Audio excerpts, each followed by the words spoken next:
उज्ज्वला महादेव फिटे पाटील, मुक्काम पोस्ट अनगर, तालुका मोहोळ, जिल्हा सोलापूर। माझा मुलगा जयवंत महादेव फिटे पाटील।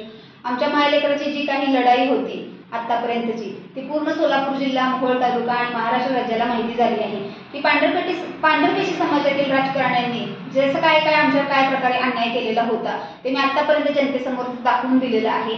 आणि प्रत्येक प्रशासनातील लोकांनी कुणीही आमची दखल घेतलेली नाहीये। प्रत्येक जण फक्त होय म्हणतात, आम्ही न्याय देऊ म्हणतात आणि खूप मी आतापर्यंत 1.5 वर्ष पडलेली आहे, काहीही उपयोग होत नाहीये। ह्यासाठी मी मोहोळ पोलीस स्टेशन आणि तहसील कार्यालय ह्याच्या समोर मी 15 ऑगस्ट रोजी एक लाक्षणिक उपोषण केले। त्या उपोषणाच्या ठिकाणी मला मोहोळ तालुका बचाव संघर्ष समितीचे सर्व नेते, पदाधिकारी, माता, बंधू, भगिनी प्रत्येक जण तिथे माझ्या उपोषण स्थळी त्यांनी मला भेट दिली।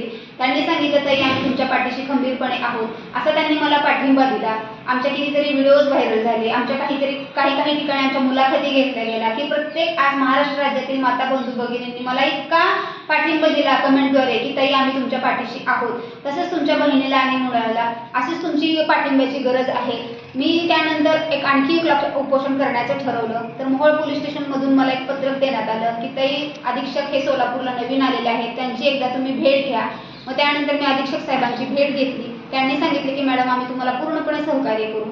मग त्यानंतर त्यांनी मला थोडे दिवसात एक पत्र दिल्यामुळे मी त्यांचा सरकारी आदेश असल्यामुळे त्यांचा मान राखला आणि माझं पुढचं उपोषण 1 सप्टेंबरला करणार होते ते पुढे ढकललं आणि तेच माझं उपोषण आता 1 ऑक्टोबर रोजी ठरलेलं आहे। मग माझ्या महाराष्ट्र राज्यातील सर्व ज्यांना बाबा एका महिलेला आणि तिच्या मुलाला न्याय देण्यासाठी की तुम्ही सर्वांनी आतापर्यंत जसं मला मदत केली, प्रत्येकाने पाठिंबा दिला, तसं तुमच्या आणखी पाठिंब्याची मला गरज आहे। माझे 1 ऑक्टोबर रोजी मोहोळ पोलीस स्टेशनच्या समोर आणखी लाक्षणिक एक उपोषण आहे। तुम्ही सर्व माता, बंधू, भगिनींनी, सर्व नेते, पदाधिकाऱ्यांनी येऊन मला तिथे पाठिंबा द्यावा हीच माझी विनंती। तसेच महाराष्ट्र राज्याचे लाडके उपमुख्यमंत्री अजितदादा पवार यांचं मोहोळ येथे जनसन्मान रॅली या कार्यक्रमासाठी ते 22 सप्टेंबर रोजी येत आहे। मी आणि माझा मुलगा की आमच्यावर आतापर्यंत मोहोळ तालुक्याचे माजी आमदार यांनी काय आणि कशा प्रकारे अन्याय केलेला आहे याचे निवेदन मी आज त्यांना देणार आहे। त्यासाठी आम्ही तिथे येणार आहोत। मोहोळ पोलीस प्रशासनाने आणि मोहोळ पोलीस स्टेशनने आम्हाला त्याबाबत सहकार्य करावं ही विनंती।